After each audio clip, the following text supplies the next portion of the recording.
Thank you, Mr. Chairman, and I'd like to thank the chairman and the ranking member for holding this critically important hearing today on how our nation can move forward with safely reopening our schools. Additionally, I would like to thank the witnesses for participating today and for offering their valued perspective and expertise. As a father of two and a proud grandfather, I'm extremely concerned about the long-term impacts that COVID-19 has had on students as a result of being out of the classroom for months at a time. One example is McKinsey & Company has projected that when all the impacts of COVID-19 are considered, students should fall an average of 7 months behind academically. This is simply unacceptable.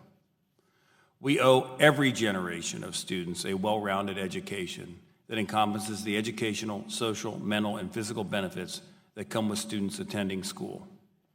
Additionally, I commend Congress for working together to provide schools with billions in dollars for relief. The Elementary and Secondary School Emergency Relief Fund, authorized under the CARES Act, provided $13.2 billion in formula funding directly to states and school districts to help schools respond to COVID-19. My home state, Pennsylvania, received almost $524 million for local educational agencies to address the impact of COVID-19. However, it is my understanding that not one state has spent the entirety of their funding under the CARES Act. While the Pennsylvania General Assembly has appropriated much of the money, there's still about $1.3 billion unspent in the Pennsylvania Treasury. Across Pennsylvania's 12th congressional district, districts are approving reopening plans for the fall, working in conjunction with local school boards, administrators, parents, and state officials. One central Pennsylvania school district surveyed parents and found that 60% of the respondents favored return to in-person schooling this fall. I was thrilled to read this morning that the Williamsport Area School District, located in Pennsylvania's 12th Congressional District, has outlined a thorough 3 educational phases plan to reopen schools in the fall that include a hybrid of in-person learning and remote learning based on the level of transmission risk. Today, I'm eager to hear about how remaining CARES funding can be utilized to safely open schools and learn more about the specific actions schools are taking to make sure students, teachers, staff, and families can attend school safely and in person this fall.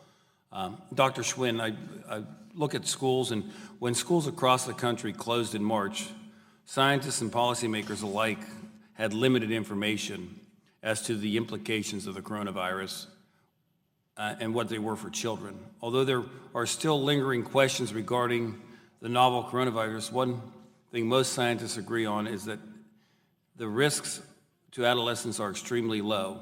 Thus, it appears that you can open schools safely for students while you still need to look at how to protect the staff. Doesn't this knowledge help make the decision to open schools a little bit easier? Yes, thank you for the question, and I think that bringing both of your, really important points together, when we look at our ESSER funds or our CARES funds and how our districts are choosing to spend that on technology and certainly on safety and disinfecting equipment so that we can open, we also know that there has to be a priority on providing every child with that opportunity. I've spent my career supporting those students in the most vulnerable populations because education is such a critical vehicle for them being able to support themselves for the rest of their lives, and that's our focus on in Tennessee. So certainly we know that protecting our adults allows us to open schools in a way that is safe and supportive at local communities, and that will continue to be our priority. Thank you. And just to follow up, how is your agency working to make sure school leaders and personnel, as well as parents, have the facts and not invoking fear and rhetoric to help make decisions about school? Yeah, and that communication is always so challenging, I think, as you're well noting. So one of the things that we're doing is we had an educator survey. 25,000 teachers in the state of Tennessee took a survey through our partnership with Vanderbilt to be able to know what it is that they were challenged by. We're working closely with the Department of Health, and on Friday we will release a number of parent-facing supports and resources to communicate. One of those will be a family website in partnership with Trevecca to be able to communicate directly to parents about what the information is and what their choices are that they can make for their own children. Okay, thank you. I just have a question for Dr. O'Leary. It was questioned about how kids transmit the coronavirus, and you just got done talking to one of my colleagues about that. So we know that it transmits differently with adolescents, and kids aren't as at risk to transmit. Is that true? There does appear to be a difference between younger children and older children, yes. But Yeah. again, learning every day. How does it transmit differently than the flu? Or is it similar to that? Well, it's different. Children are clearly drivers of influenza epidemics. That used to be less the case with this. All right. Thank you. Thank you, Mr. Keller.